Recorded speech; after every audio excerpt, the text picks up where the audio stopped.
Hello, everybody, and welcome to SOKy Nostalgia.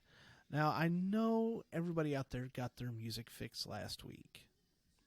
What am I talking about? No, you didn't, because I never get my music fix enough.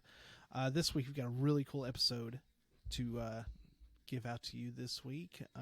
It's an interview we did. I know Alan talked about it a little bit before, but we've got a really cool interview with Mr. Steve Jewell from Otis. But before I get into that, this week, of course, I am the Matt, and I am joined by... Tiny. That's right, ladies and gentlemen. We're recording the intro and outro separately from the interview because this interview took place a couple of months ago. The reason why we waited so long to put it out was because we didn't know the way that this season was going to go, and we also didn't know how the Rona was going to go. But it is what it is. So, as always, we're going to get the business out of the way. If you would like to reach us, you've got us on social media at SOKy Nostalgia, as well as Deapan Studio 18 on both Facebook and Twitter. We also are on... it's always a mouthful every single week, but I'm going to get through this. Always.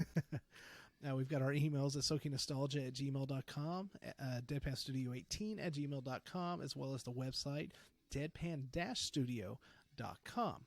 Ladies and gentlemen, I would like to go ahead, before I finish that up, I'm going to apologize because I did not realize that some of the changes I made to the website, including updates with some of the episodes, never updated. So that is actually something I'm working on, and I want you, the listeners, to know that it might take 2 weeks, but by the time the next episode after this one comes out, the website will be fully updated with show notes, episodes, everything.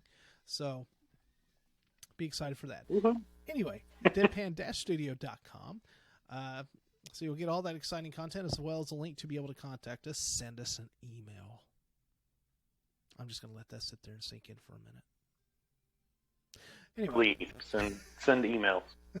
We miss human contact. Yes, please. Send us an email. I mean, we might have you on here sometime. If you send us an email, we may have you on mic through our Discord, private Discord voice channel, or Skype, or some way, and we might get you hooked up to be able to say your 2 cents with some of these people we're interviewing. How about that? Not going to happen. That's right. Let us know. Email us. Anyway, if you're already listening to us, you're obviously on one of our streaming services. We're on iTunes, Stitcher, Google Play, TuneIn, and Spotify, as well as the Podbean app, which is amazing to be able to, a platform to be able to put your podcast on if you're already doing that. If not, check it out. It's also a web app, deadpanstudio.podbean.com, as well as a website. Go to those addresses, look us up, find the logo, and you'll be golden, pony boy. And thank you to all our listeners, by the way. We appreciate each and every one of you. Oh, absolutely. Every single one of you. I know I'm just going to be serious for a minute. I know kind of have past couple episodes, I've been kind of angry, quote unquote, at the listeners. I'm really not. It's just a bit. Or not. No, we love you all. This is why we do what we do. So well, maybe not. Maybe not. All right. Anyway, this week, this episode is, we did an interview a couple months ago with Mr. Steve Jewell Jr., which if you listened to last week's episode, you know that he is the lead guitarist for the band Otis, which is a southern rock blues band. You're going to hear my little nephew pitter-pattering in the background, but that is quite okay. That's what we get for recording at home, right, everybody? That's right. That's okay. I love the boy. Look at him go. He's in full speed. Yep. Sounds about right.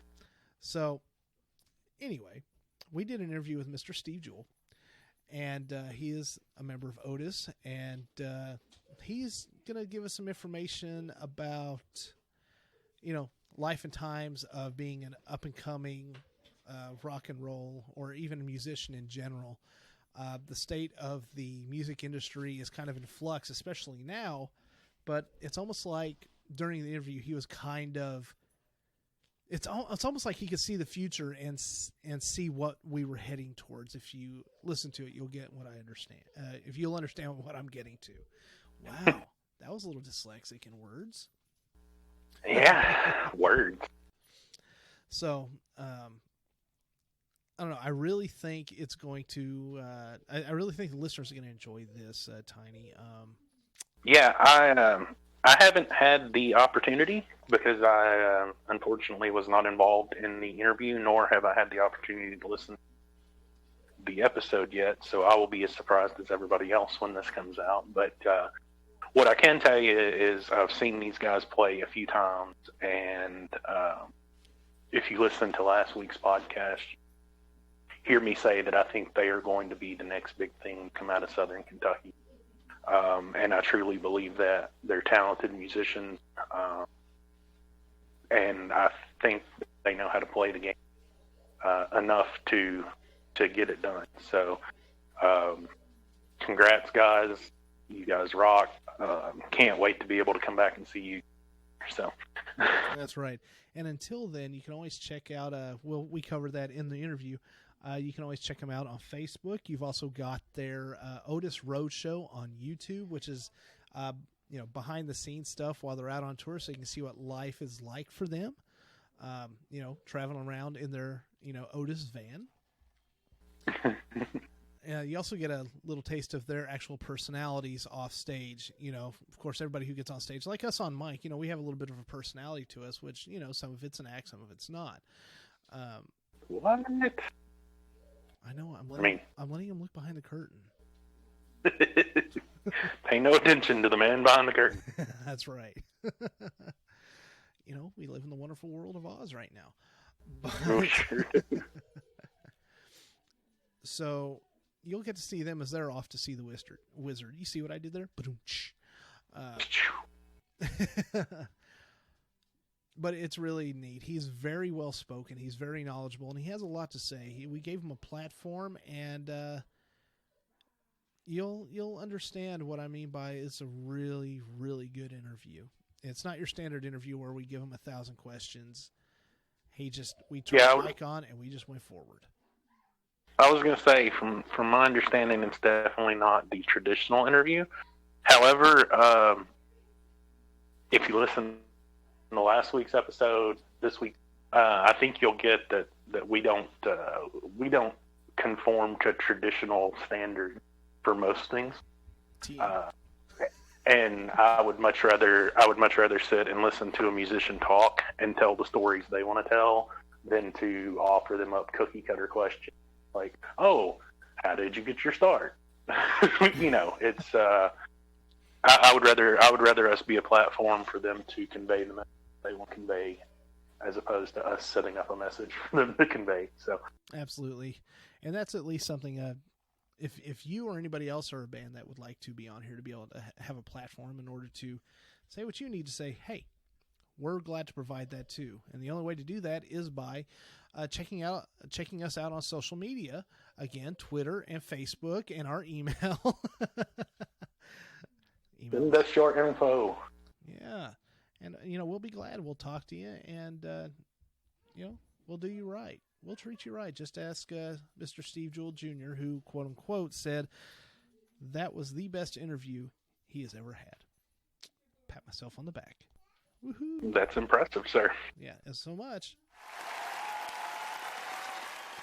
But it was a team effort, of course. We had Sir Bradley and Alan there, bringing this on. And we were in the lovely establishment called the King's Cafe. It was right after I actually got this recorder that I was like, we can actually be a little more mobile now and try to meet everybody else's needs a little bit better than just having them come into our little studio. So we had that atmosphere going. That's a venue where local bands have played as well. So such a great atmosphere, great interview. I know you all are going to like it. Tiny, I know you're going to like it too. I'm very excited, sir. I'm waiting just like everybody else. So. Well, I think I've gilded the lily quite enough, so let's get to it. Ladies and gentlemen, all right.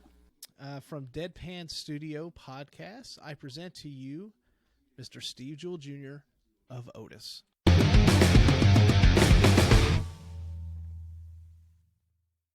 So, what we were talking about before you got here, this is the first one we're recording, mm-hmm. and I haven't scheduled anybody else yet they've agreed to it, but we haven't did a date. Yeah. So we're not sure. I don't hear it. Yeah, I don't either. Unless I get like right here, I can hear mean, you. which is fine because I can run my hear you nose. partially. There you go. Quit stealing my fucking lines, man. What? My fucking line. That's what my comedians go catchphrase.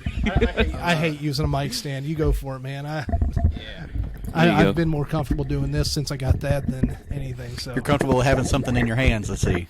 damn straight, man. Because since it's going to be like a SOKy nostalgia Yeah. is, so we talk about the past and how it led into today. So with this 5-part series, it'll be an individual deal for the people that we're interviewing. Yep. And Greg will be the one to go all the way back to like Lonzo and Oscar and Yeah. Oh yeah, man, that'd be cool. You know, like a Really actual history storytelling of the music from this area. Well, see, that's what's pretty cool is that with Otis's music, I know you all describe yourself as deep Southern blues rock. Yeah, man. You draw from all sorts of influences. I can hear Buddy Guy. I can hear. I don't know if y'all are actually pulling from him, but I can hear, Muddy Waters. I can hear Skinnerd. You know, just I can hear all sorts of stuff every time one of your songs comes up. It's that's where your nostalgia kicks in because your sound is new, Right. and yet It's not. Yeah, right. Yeah. Real quickly, What? did you ever hit a record button? Yeah. You did? Sure. Yeah. You did? Awesome. Okay, we Live. got no fucking intro. I had no idea we were No. recording. Was you not here for that conversation? Well, he was, but he wasn't. No, because we usually have I that know, whole 5-second silent. No, it'll Stop. be revamped. Oh no, this one's just we're going right into it, man. No, we're It's just spitting on it, natural, going right in. organic. Huh? Yeah. Do like the Joe Rogan thing. Right. 1, 2, 3, and we're live. Light up. The cool thing about this recorder though is it records a backup file, so Sweet. So we're covered. yeah, it records it on board and on the SDs. I'm so glad our audience needs to know this technical information. Well, they wouldn't have if you hadn't have interrupted. We were talking about well, influences. Yeah. I didn't know we were hitting fucking record. So But didn't it just sound better going right into it? I love going straight into it. Yeah. Mhm. Nothing feels better than that. He lubes himself up way too often. Oh yeah. Yeah. Remember that conversation about the self-rising baking powder? Self-rising.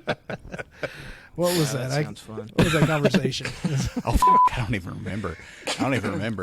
You know, I've had a lot of shit go on since then. SOKy nostalgia, the Howard Stern edition. Yeah. There you go. Let's do it. I've got it on CD. I was listening to it on the way over. Well, kind of playing off, what you were talking about, what you were asking. Yeah. Yeah, we are influenced as a whole, Southern roots music. There's been so much music that's come out of the South because of areas like Muscle Shoals, who had famed studios that put out like Wilson Pickett, Aretha Franklin, stuff like that. Sun out of Memphis. Sun Records that had like Johnny Cash and put out some Howlin' Wolf stuff, and Elvis Presley and Jerry Lee Lewis. Oh, yeah. Kentucky is, I always say, we're kind of in a great spot. We're right in between the Mississippi Delta and the Chicago blues movement that happened in the 50s, and then you go up a little bit farther north to the right, and you get Motown from out of Detroit and stuff like that. But, we're influenced by all that stuff and by the people who influenced them, going all the way back to, Charlie Patton or Son House. But, where it first started from, to kind of bring it full circle to SOKy nostalgia, one of the biggest bands that had a profound impact on us when we were first getting serious was Rufus Huff, a local band out of here. And Last Greg time I saw Martin. him, last time I saw him play at Tidballs a few years ago. Oh, A local band with a famous Yeah, member. man. straight up. Yeah. Had Greg Martin, of course, from the Headhunters, Brother Dean Smith on bass, Chris Hardesty on drums, and my cousin Jared England on vocals. And, those guys have been around. Yeah, man. Yeah, man. Small fucking world. Yeah. Straight up. Jared, Okay. man, he's done he's played, done all kinds of shit with different people. All those guys have. Greg from the Headhunters, of course, and Mighty Jeremiah's. Of course, obviously influenced by all of those bands. And Dean and Chris have played with Super Fuzz, who was a big band from this area. They've had a profound impact, I know, on Blackstone Cherry and a lot of other bands that came out of the Glasgow area. And let's see, and Chris Hardesty later went on to play with the Fender Benders, who, over the years the band became close with, and there at the end, Boone sang for them some.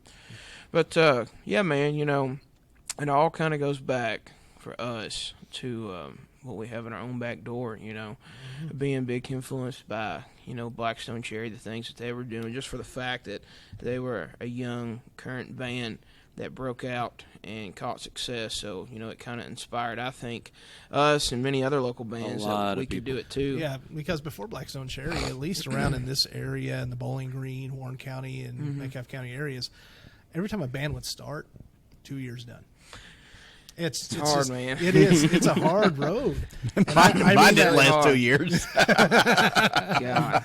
It's it's just one of those things. If it's something you really want to do, you just got to be willing to make the sacrifices. I mean, it ain't like it was back in the '80s.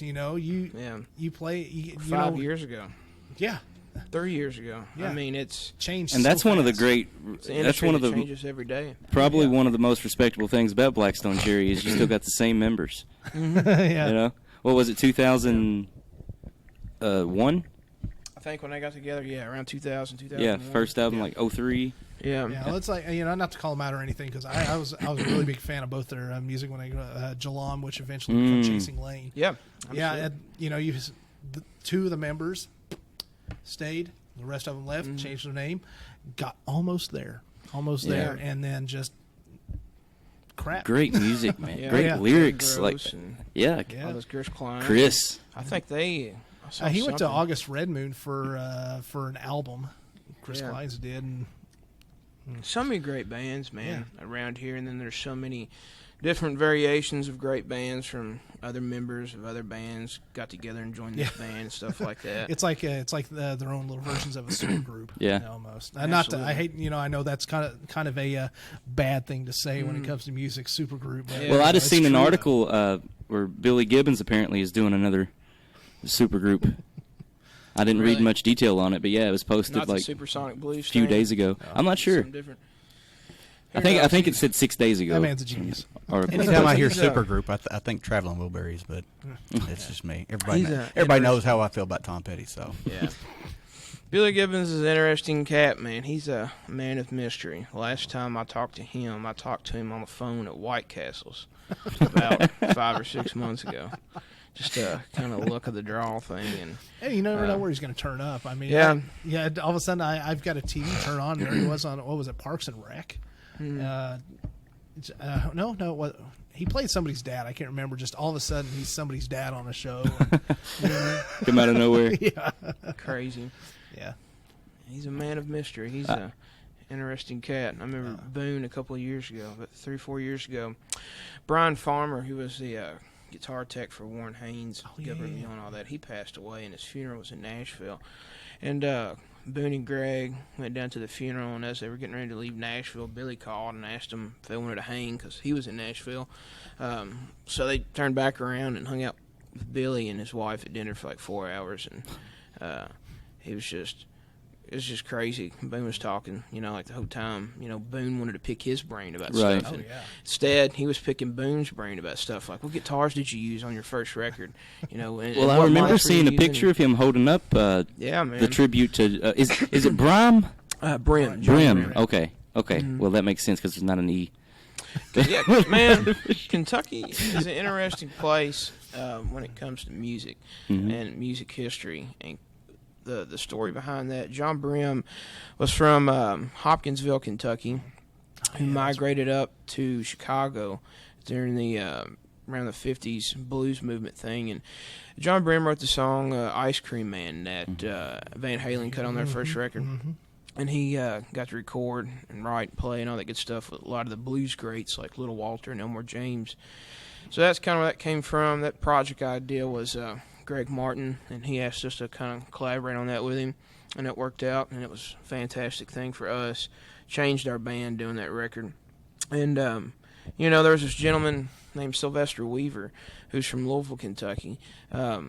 He is documented as the first person ever to record slide guitar. He did it before Robert Johnson, Charlie Patton, all those guys. He did it about 2 or 3 years, I think, before Robert Johnson did. He cut 2 tracks in New York City. I can't remember the record label, and he used, I think, a pocket knife to play slide guitar with. Back in those days, man, they'd break like a neck bottle off a wine bottle or a beer bottle or anything they had around. Right, pocket knife or whatever they could use. And so, I mean, we got a lot of great history here in Kentucky when it comes to music. All throughout the whole state, Yeah, I mean, that's one of the things that people don't realize about Kentucky is that when you hear the word Kentucky, you think, oh, it's all country music, which that's all well and good, but country is mainly down the Nashville, Tennessee area more so. Where up here, because we're such a central state, you get more you get the southern sound, you get a little bit of blues, you get definitely country, you get anything from the north, you get hard rock, you got punk, you get metal. I mean, anything. Yeah, I think a lot of that has to do with I heard Greg Martin talk about when they were kids coming up, starting out, there was a radio station out of Nashville that broadcasted all the way up throughout this whole area, and they would play everything. And again, Kentucky, like I talk about, it's kind of the center point for like just great Southern roots music, with Memphis having Sun Records with Elvis Presley and all that stuff, and Macon, Georgia having Capricorn Records. That was kind of like the birth of Southern rock. That's where like the Allman Brothers were based out of, and Little Richard and James Brown's from there. And, Muscle Shoals, and then, up north a little bit, you got Chicago and Chess Records, Chess Brothers, and then Motown. And then if you go to the left a little bit, St. Louis and stuff that came out of there. And, so Kentucky's just kind of in this spot and right in the middle, I think, of a lot of it. And, it's weird because when you think about a lot of people, music-wise, that's came out of Kentucky, you get everything from Billy Ray Cyrus to Blackstone Cherry to Dwight Yoakam, to what's that band out of Louisville?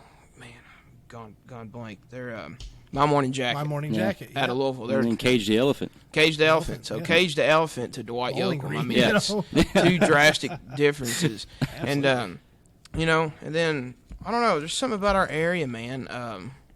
I think a lot of it has to do with the Headhunter guys, because of Itchy Brother and stuff like that. They kind of, when Itchy Brother came out, they were just an amazing blues rock band, and they almost got signed to Swan Song Records, and their appeal to Swan Song, from what I heard, Mitchell Fox, who worked for Swan Song, later managed the Kentucky Headhunters, and the way he kind of conceived the Itchy Brother before the Kentucky Headhunters were, they were kind of like a country Led Zeppelin. That's kind of what he thought. And, I mean, so ever since we've had Itchy Brother, it's had a profound impact on bands like us, to Blackstone Cherry, to Tail Dragger, to Super Fuzz, and, if you just keep going back, Gear, Jalom, or Chaser Lane, or whoever. And then the bands that aren't necessarily from this particular area are now under the wing of Greg, and, you got the Georgia Thunderbolts. Yeah, they're working with Richard. And then, the Greg, one band I'm really interested in and really been watching a lot is a band called Sour Cream out of Lexington.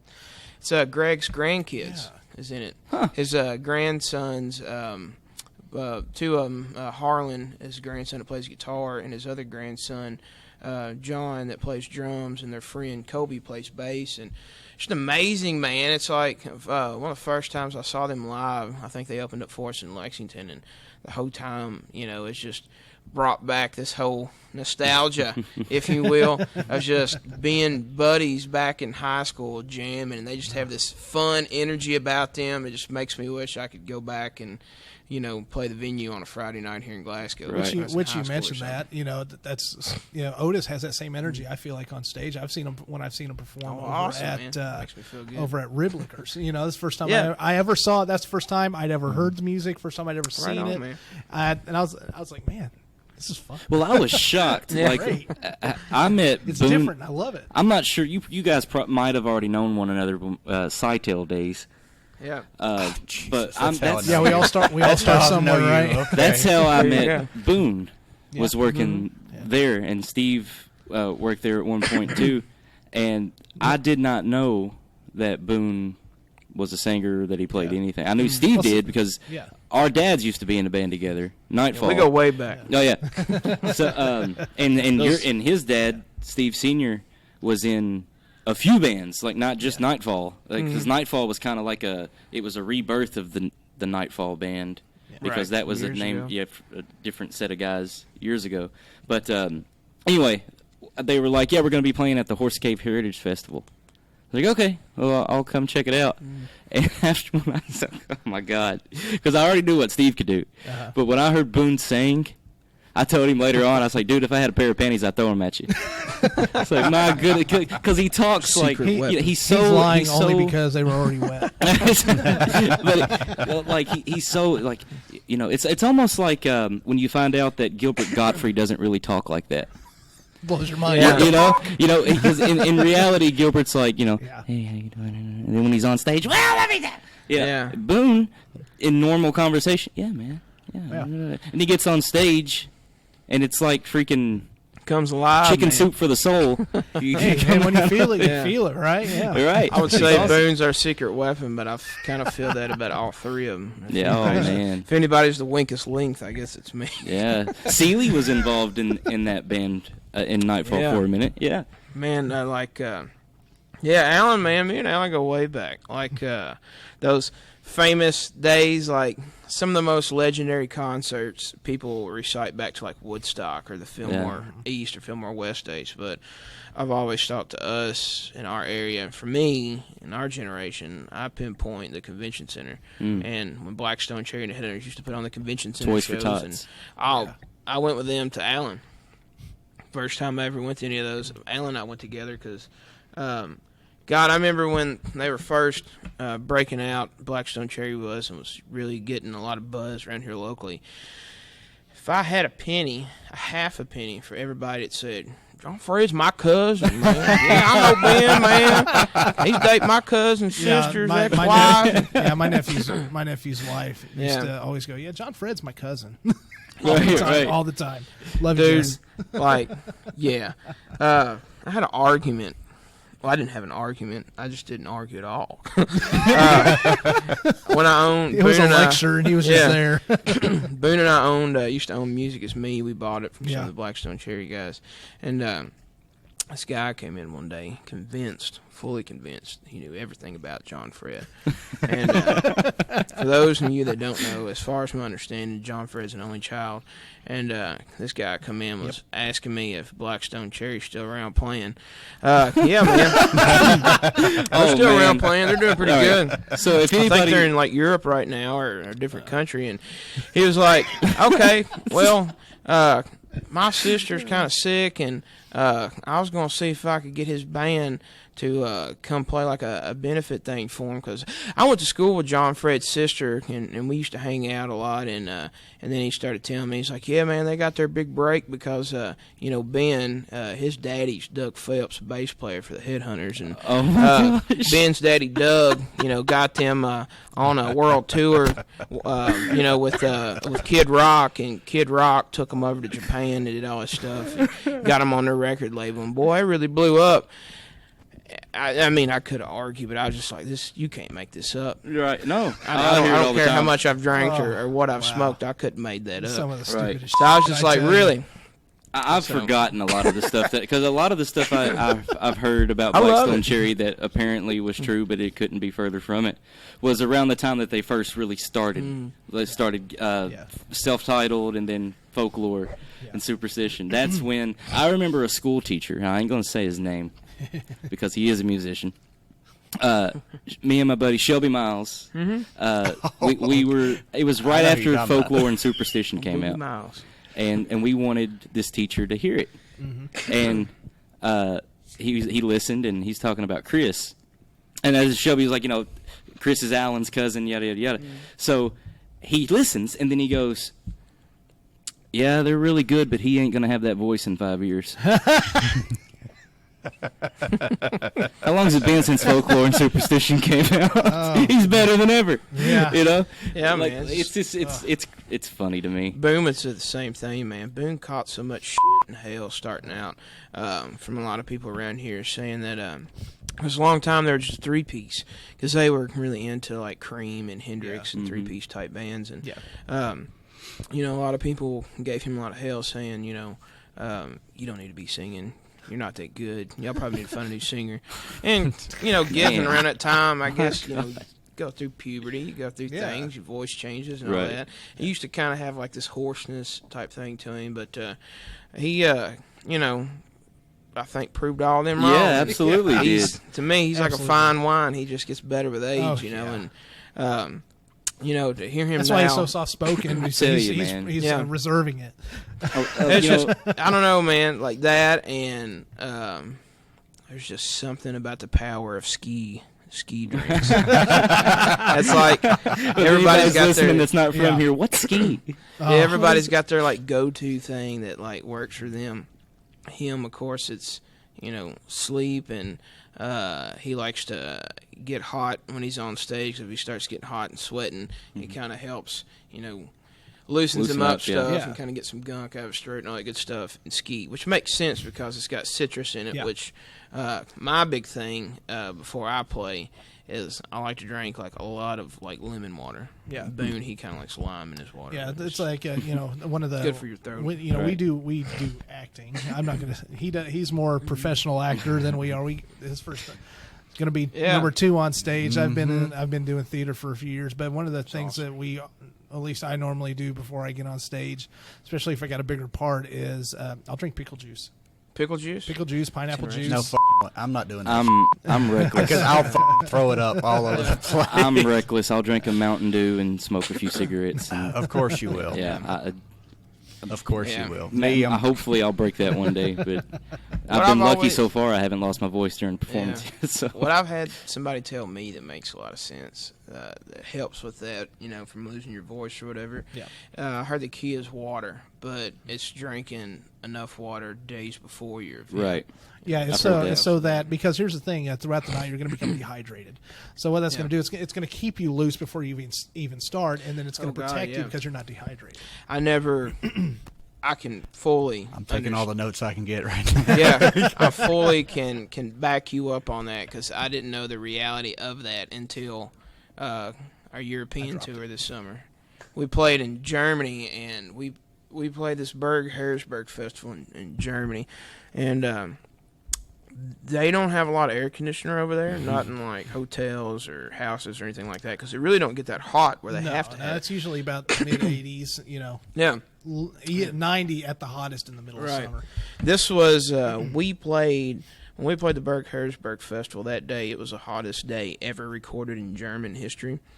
And we played during the hottest time of the day. We played from 3:45 p.m. to 5:15 p.m. And it reached, I think they said, around 104, 105 in the middle of our set. And we didn't lose anybody. I mean, we had 20,000 people out there the whole time while we played. And it was so hot that the soles on my boots melted to the stage. Gosh. And you couldn't even hardly play the guitar because your strings were on fire. But what was funny was... you know, they don't drink like cold drinks with ice and stuff like that. It's usually hot. Yeah. So they would bring you these like fairly kind of cold bottles of water, and I had 2 songs to drink them because if I waited any more than 2 songs, they were just hot, sitting in the shade, and I sweat so much. I think all of us we talked about this. We sweat so much that we stopped sweating. Yeah. And when you sweat that much, where you're that dehydrated and there's just nothing to sweat out more, that's when you know you're like in trouble. Yeah. So we were like, you know, fisting 2, you know, bottles of water every other song as much as we could. But it was, that's a big important key, I think, is being properly hydrated. You know. Oh yeah. So yeah. I do have an official interview question. Yeah, man. What's the worst question you've been asked in an interview? Ooh, that's a good question. That one. Yeah, that's what I was going to say. How cliche. That's why I wrote it, just in case. Let me think. I don't I don't really know. I don't know if I've really been asked like any crazy questions, but I'm sure you get asked a lot of the same ones. Yeah, are you guys brothers, or stuff like that. One of the How funny do you write ones. songs? Yeah, one of the funny ones that come to mind was Boone did an interview with this English fellow who now resides in Mississippi, I think, 2 years ago when our latest album came out. And, like, this guy, I don't know if he's been hanging around in the South too long or what, but, like, right out of the gate, he was asking Boone what his name was, and, he couldn't hardly pronounce it. And he said, "Is it Boone Foggett?" And it sounded like he said something else. And yeah, that's what it sounded like. So Boone was like, "Yeah, man, sure," just kind of went on with it. But yeah, one of the most craziest. Well, that's not a crazy. Put it on a question, T-shirt. I mean, it could be the dumbest thing, anything like that. Yeah. One of the most, I guess, funny questions that it's always funny to us that we get asked is, "Are we brothers?" Because usually they always say like Andrew and John looks alike, and then now I'm hearing that me and John look alike, or Boone and Andrew look alike, and I think what it has to do with is Jonas Brothers. Yeah. I was thinking Hanson, but There you go. Bop, it's gone. Man, being in a band is a completely different type of marriage in itself. Right. And if you notice how people, if they're married long enough, they start to look like each other. Yeah. I think maybe that's what it is. Usually, It's true. Yeah. I guess It's a little if you think of freaky. it that way, if you're going to think of it that way, then like a band of brothers, pun Yeah, intended. absolutely, man. So, Yeah. let's pause for a minute. I got to piss. Yeah, go ahead. All right.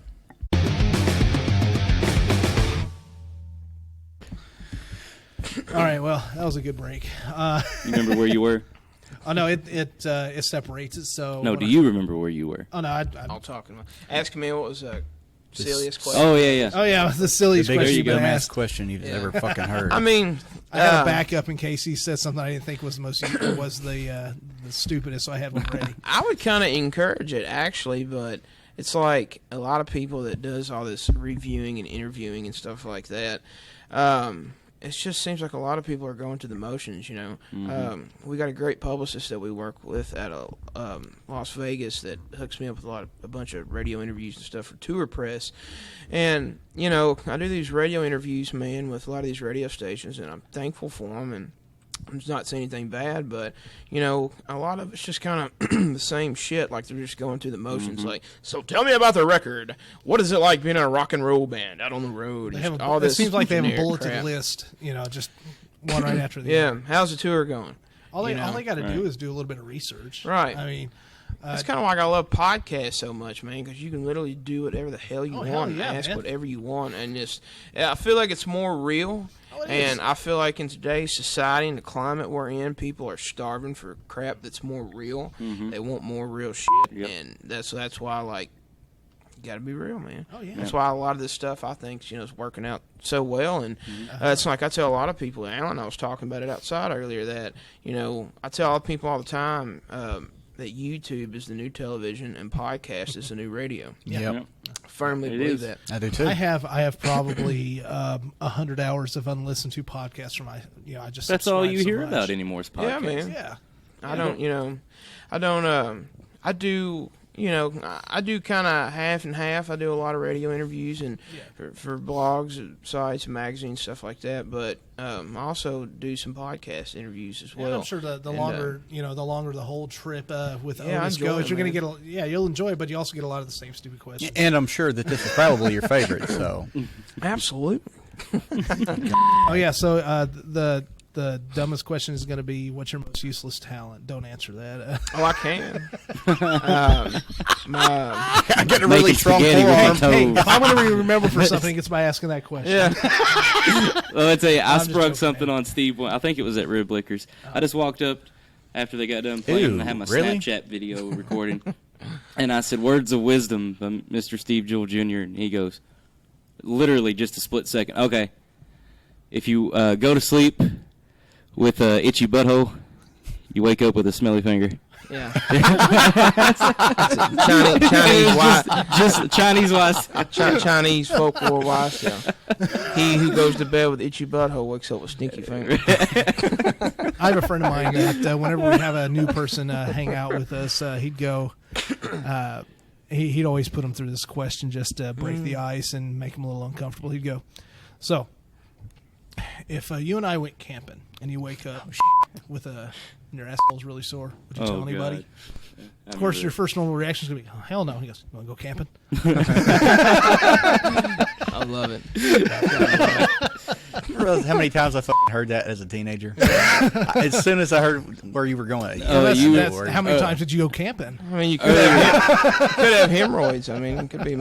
Earlier, you're talking about factor. People talking and telling stories that obviously aren't true. If you know even a little bit of fact about Blackstone Cherry or anybody, but one that I hope is true because it's pretty funny. Shelby again. He grew up around Ben and John Fred. Names, so anyway, he Jesco White, Wild and Wonderful Whites of West Virginia, Boone County, dancing outlaw. Yeah. The Headhunters did a song dedicated to Jesco. Jessica, don't you know you're the star? So anyway, Shelby was saying that he was there with Richard and John Fred, and somehow or another, Jesco got brought up, and Richard was saying how apparently he didn't like the song, and he put a knife to Richard's neck one night. It could have been because of multiple reasons. I almost wondered if it's not because of the song, or if it was more or less because, hey, y'all owe me some money for that song. Yeah, it might have been that too. It could have been anything. But anyway, listen to that story. Shelby said John Fred goes, I think Blackstone Cherry ought to play a show in Boone County. Richard said, don't you go there, John Fred. He's crazy. He'll kill you. Oh, I get along with everybody. Just always cracked me up hearing him telling that. When they played, Headhunters did play somewhere close to there, or they came or something. So one of the shows that Heads played, and I think I heard they had to have the National Guard out for security. Oh, my goodness. Yeah, well, I can't wait to ask Greg about that one. Yeah, that'd be awesome. I know there's a guy was telling me, I think that he used to be part of Hank 3's road crew. They played somewhere, Lexington, Nashville, or something like that. And Hank 3, for a little bit, would have Jesco come out and kind of dance to his thing or whatever. Right. Jesco was dating this girl, I think I heard. And Jessica's Otis' sister, Mamie, I think, started screwing around with the same girl, his girlfriend. And then that show, that one particular show, I think they had to put them in hotels on opposite sides of the city. Because everyone would try to kill each other over Sides this girl. of the city. Oh, wow. What men do for Great. pussy. I was watching an interview Black Keys on Joe Rogan, and they were talking about, right when the whole hype of Jesco was going on. Yeah. I think they played the Ryman for the first time, and they invited Jesco out. And they were going to have Jesco up on the Ryman. The Black I think. Keys. Yeah, to do his thing. And he started being crazy, and I think they, security had to, literally throw him out the back door. I believe threw it. him so hard, knocked his shoes off. Well, if Roseanne crazy. if Roseanne Barr kicks you off her show, you know that you're pretty screwed up. Yeah. Which happened. He was a guest on, anyway. Speaking of Joe Rogan, anybody yet? Obviously, you watch him. His did you see the one with Mike Tyson? Oh, yeah. You watch Mike Tyson's podcast? Yeah. I love it. He just sits there and interviews people, and they just smoke, and it's called Hot Box with Mike Tyson. It's just hilarious. Oh, man, that's I love it. And the dude's in his almost 60 years old, and he's still got it. You ever see him move around like Mike? Oh, yeah. Yeah. I was watching a clip. It wasn't even an hour ago. He was in his studio and just showing kind of people some stuff. And Yeah. It's crazy. I mean, man. he's still, He's up a and unique down. guy. Yeah. I still think Rocky Balboa could take him. Oh, yeah. Oh, yeah. That's why it's fiction. Maybe. Rocky couldn't handle Thunder Lips. I don't know how it's going. After old boy from Russia. I don't know. I think he still wore out after that. You're right. Drago. Speaking of which, I watched, I think, Creed 1 and 2 on the those are plane good ride movies. home from Europe this summer. Okay, after I got done watching Creed 2, I was like, "Bye, God, get me out of this plane." So Yeah, that's what I'm saying. I'm ready to conquer the world now. Isn't that the longest flight? Oh God, we flew from flying to there. We flew out of Chicago to where was it? somewhere in Germany. I can't remember. It wasn't Munich. Dusseldorf. Dusseldorf, yeah. Maybe. I think we flew to Dusseldorf. I can't remember. We flew from Chicago to Germany, and it was like 8.5 hours, I think. My first time ever on a plane was last year when we went to Europe for the first time, and that was from JFK in New York City to London, and that was like a little bit over 7 hours. I did okay. The only problem I had was flying home last year. I remember that. When we were flying home, I mean, man, I can't even begin to tell you all the stress and stuff that kind of goes into a lot of this. You know, when you're a band like us, man, you know, a lot of this is just us four. You know, we're doing this on our own. We went through, you know, working, you know, with management and record labels and all that stuff, and then so now we're kind of like in this in between process or whatever. But last year was the first time we just, you know, went over, and it's the first time any of us really have ever been out of country. John and Andrew went to Mexico on their honeymoons, but to play like on your own, you know what I'm saying? Yeah. Even if you're in Mexico, if you had to drive, you could still, you know, drive across the border. But like you can't drive, you know, 3,000 miles across that ocean. I'm gonna get in trouble, but that border goes both ways. Yeah, I'm sorry. It's the climate of this world. Yeah, I mean, man, it was a lot of stress. We all four said, you know what, we're quitting our jobs. You know, we're going to do this. We're going to make it work. And I don't know why that I thought, all right, we're going to Europe, so I've got to book us, you know, this U.S. tour from New York City to California and back and all this stuff. I wouldn't change. Looks good on paper. Yeah. There's a lot of that shit, man. Yeah, it's like, you know, putting on a resume. You work all these little things. Never believe the fluff hype. it up a little bit. There's a lot of smoke and mirrors, so, a lot of stuff. But, you know, and it was very nerve-wracking. We were really nervous. You know, there wasn't a lot of substantial amount of money. We had shows to get canceled because we didn't sell any tickets. We had shows that really didn't pay no more than $100. And we're all quitting our jobs to go do this. Andrew hasn't even been married for a month. Right. And, you know, even when they were on their honeymoon, his wife got sick, you know, while they were on their honeymoon, had to cut their honeymoon short. And props to him, dude. He went into full-on, like, red mode. Like, he got that taken care of quick. Right. Quick as he could. We got back home, and, you know, it wasn't no time. I don't even think she was fully healed back up, and we had to go to Europe. Yeah. So, you know, all of that and, you know, just the stress and the pressure of making this work, it really done something, I think, to our show, because when you literally have to go out there and play your ass off because you have no other choice, you know, you're fully now invested and dedicated to this, it does something different to you. But just so much stress, man, and I mean, not to say that we didn't have a lot of amazing fun. I'll never forget my first time, you know, out of the country and going to Europe and seeing everything that we saw and doing the things that we've done, and you know, there's pros and cons to everything. It's a stepping stone. You got to go through the... Even if, I mean, much less a stepping stone as a learning experience. Yeah, man. And that's what the whole point of life is experience, good or bad.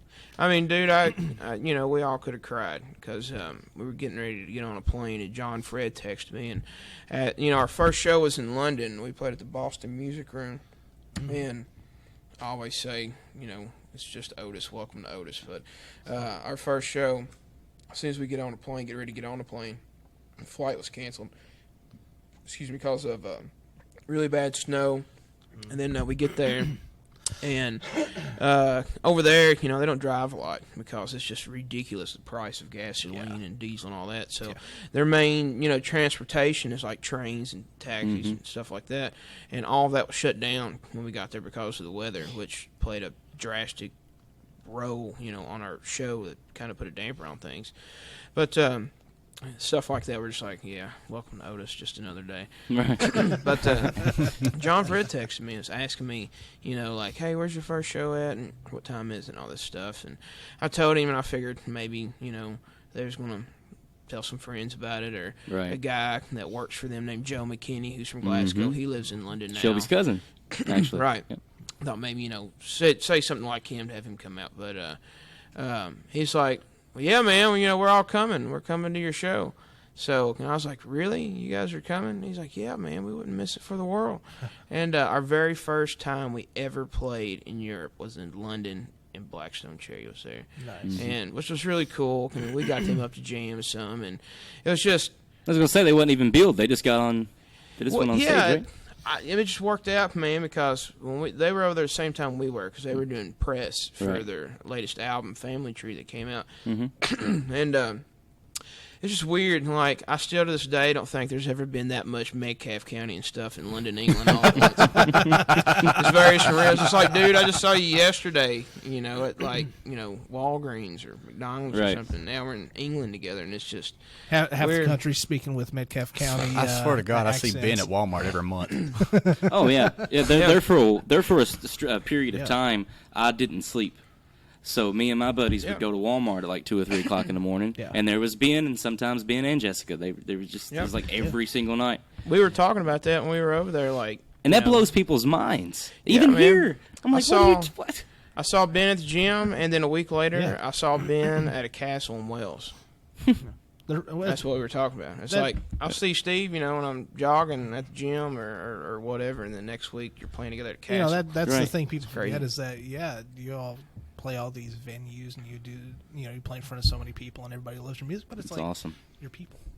Yeah. It's just the families, surreal. You have friends, and you come back like, you're here. You're in the King's Cafe in Glasgow, Kentucky, doing a podcast. man. Thank you, Megan. Thank you, Megan. I appreciate it. Sorry for my language. Why? Not really. No. You just got to be Hashtag you, not man. sorry. Man. Sorry, not sorry. Yeah, it's like Boone comes into the bank all the time. I work at. Yeah. I'll edit the name out. That's just for my job well-being. Man, I see Ben like at the gym or Walmart. Yeah. Boone always sees John Fred at the bank. Yep. You won't hardly ever see Chris. I think he's just like a hermit crab. He likes to stay at home. No. It's just understandable. Oh yeah. The only time I've ever seen, I can remember seeing Chris out was him and Ashley having dinner. And one time he was getting his Xbox, something to do with his Xbox at GameStop. Yeah. That's the only time. Now, John Fred, I used to run into him all the time at the movies. Yeah. So you hear, hey, buddy. Yeah. It's like, man, they were... And John, I never see him either, really. Sometimes, I guess it just depends. I was just going to say, they were over, for like a month or so during the summer. We were out on a couple of days with them, and then they were home for like a week or two, or however long they were home. It was really short, and then they go back and do like another month with Alice Cooper, and then they weren't even home for a day. And I saw like John Hahn and his wife hanging out the dive in Cape City, and because he's working with that No Deceit band, and they were playing. Oh man, yeah, that's right, killer. And, so I mean, it's cool. They don't necessarily hide too much, but there's I get it because well, everybody's got their own lives too. I mean, you don't expect to see you know your best friend out every day. You got a life, It's different, man, because for what we do, you have to live on this like schedule of no schedules. It's like a musician's schedule. I can't even kind of really explain it.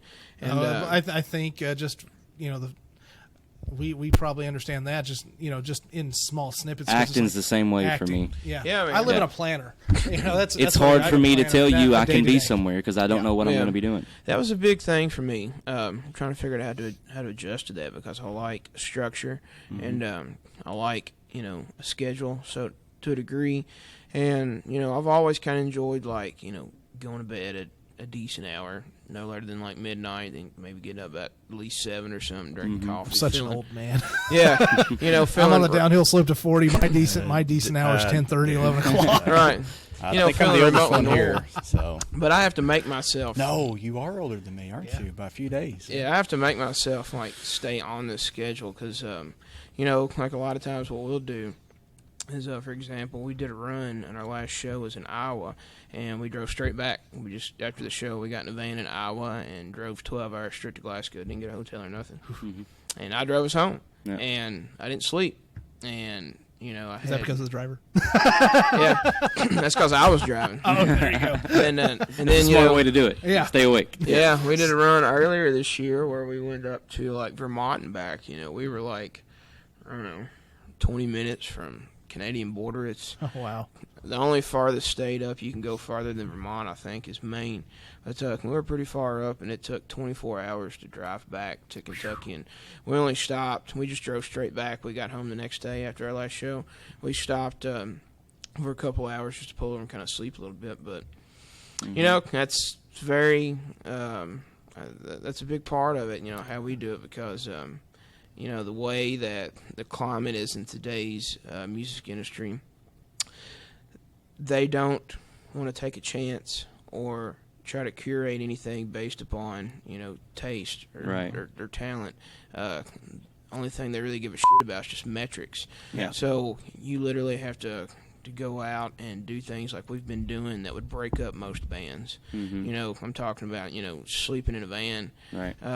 Tensions. Eating crap food because sometimes you can't even afford dollar menu from McDonald's. Yeah. And we've, like, this past winter, back in February, we're sleeping in a van around Chicago and Iowa when they had that big winter vortex, and it was colder in Iowa and Chicago where we were at that day than it was in Antarctica. Just play for a handful of people. They need to money. hire a Karen. I need to see a manager to ride around with them. So,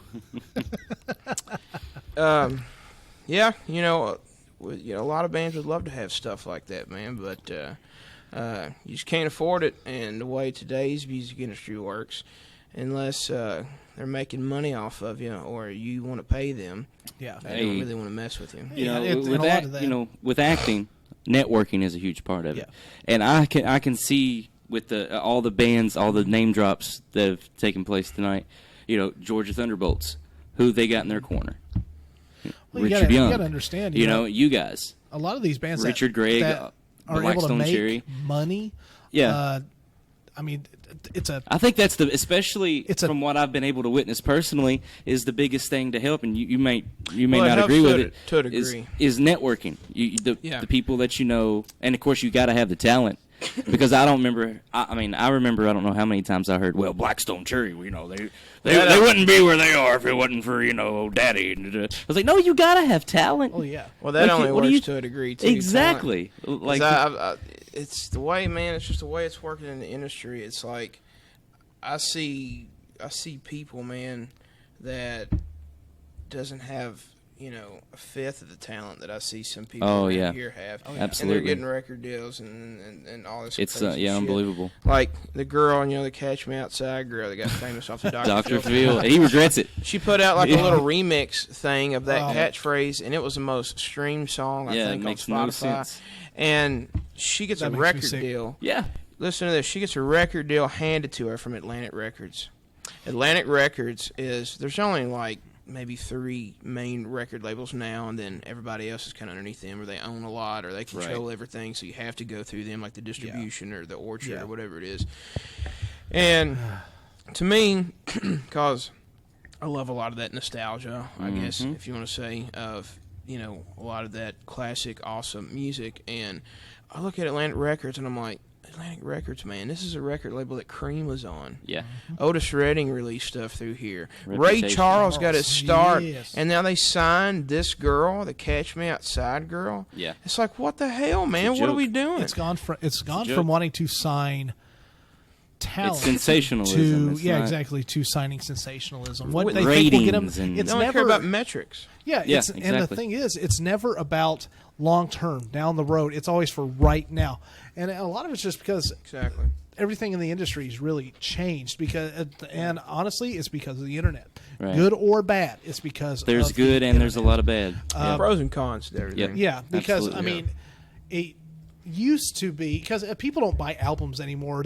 Most of the time they don't. They always buy singles. They got iTunes, download one song off your album. They don't want to pay on the one $9.99, $10.99, $12.99 up to, I've seen them as high as $22.99. They'll go, I'm not going to pay all that. Well, see, it gets more in depth. 99 cents. Yeah, it gets more in depth of that, and that's what I'd really like to talk about. Yeah, sure. Go ahead, man. Because that's kind of like what I'm on my pedestal preaching about right now. Yeah. Is that, I'll sit back and listen. So this is kind of how a lot of this shit works. The music industry right now, they only care, like I said, kind of about the metrics of things. And so here's what's happening. You have a band or an artist, say they put a single or a song out on Spotify or something, and it gets like 1 million or say it gets 500,000 hits. They look out and it gets on like a playlist, or it's a featured playlist. They get 500,000 hits or 500,000 hits on a YouTube video on YouTube.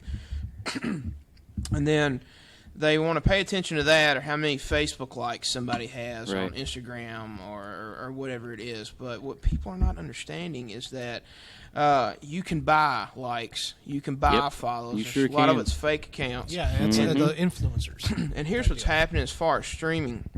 They're not paying attention to you. They're not paying attention to you. They're not paying attention to you because the vast majority of people that does this streaming stuff is like 9, 10, 11-year-old kids. Yeah. And here's the thing.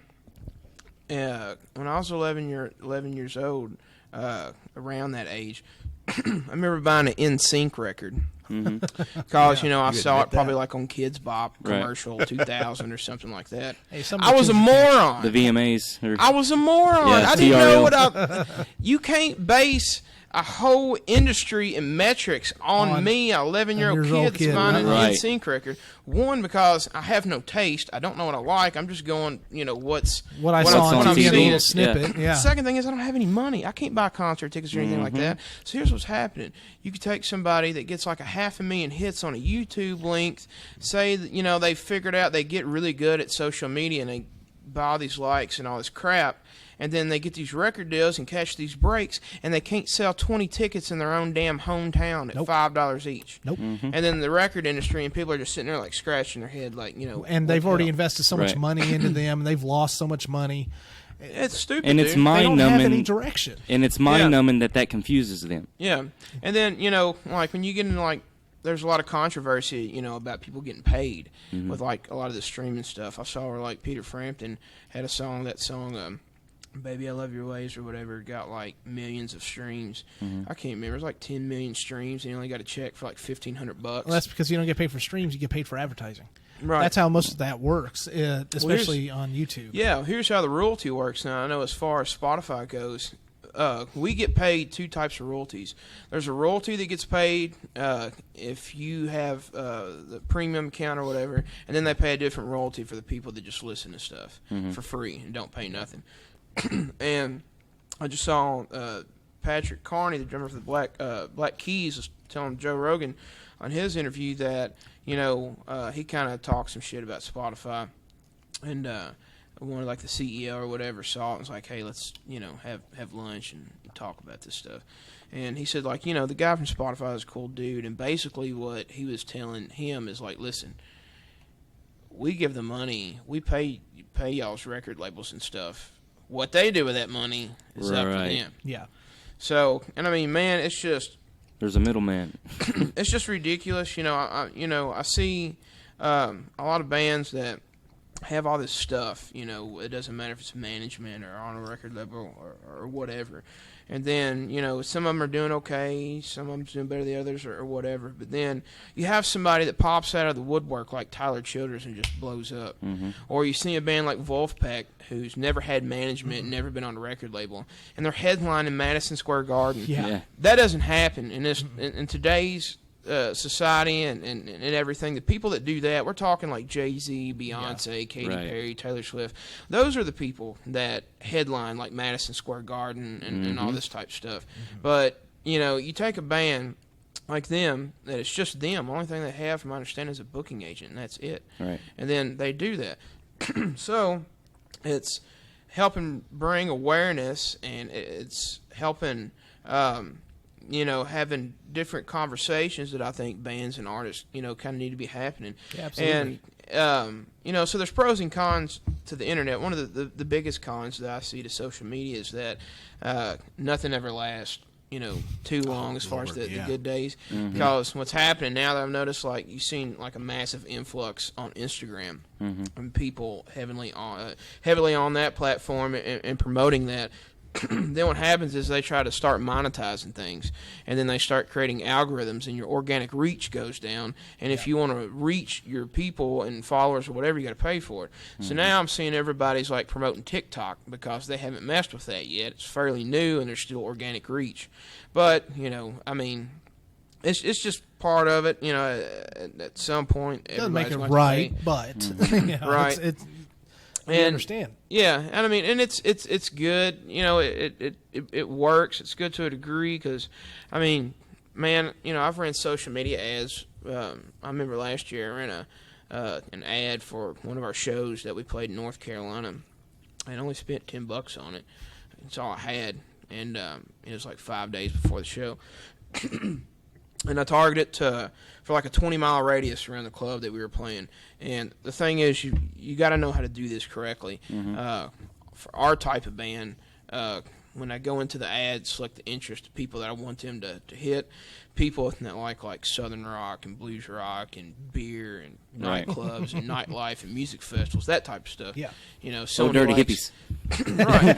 Sony, I'm not going to select interest of like Taylor Swift and video games because it's not our crap. Right. So what happened is I dropped $10 on a social media ad, and I had a lady saw that in her news feed that lived around that area that we played, and she brought like 5 or 6 friends with her, and her alone, she spent $100 in merch that night at our merch table. So I took $10 and I turned it into $100. Yep. Yeah. Does it happen every show? No, but it does happen. Yeah. So I mean, if you do it correctly, and I always tell people take full advantage of it right now as you can, because I think as soon as a lot of these bigger corporations like Pepsi and Coca-Cola and Miller Lite and Chevy and Ford and all that stuff figure out that no one's, listening to commercial radio anymore or watching television, everybody's on social media and stuff, Right. then I think they're going to start driving the market up in social media ads when they start investing more in that. It's already happening, because if you want to run an ad on Spotify, you at least have to spend $250. Yeah. So right now, Facebook, I think he at least had to spend $10. But and there's like pros that. and cons to that. It's like, if King's Cafe was to promote a blues rock band playing here, and the Plaza's got a blues rock band playing on the same night, but the Plaza's dropping $500 on an ad when King's Cafe is only dropping $50. Facebook's going to cater more to the Plaza because they're making more money off them. They're still going to do some stuff for you, but it's not as much. It's not going to have as big of an impact. So that's, you're looking at, that's kind of like getting in a little bit to the pros and cons of that. But, man, as far as like how this works and what I think it all boils down to, you just have to enjoy the people that you're working with. And, us four and Otis, we love each other. We watch out for one another. We're family. We take care of each other. Second thing, you just got to keep focus on the music and your fans. Everything else is subjective, and everything else will happen. And if you're not loving what you're doing, what's the point? Yeah, exactly. Yeah, man. Because I mean, it's a very cutthroat business. Business in general can be cutthroat.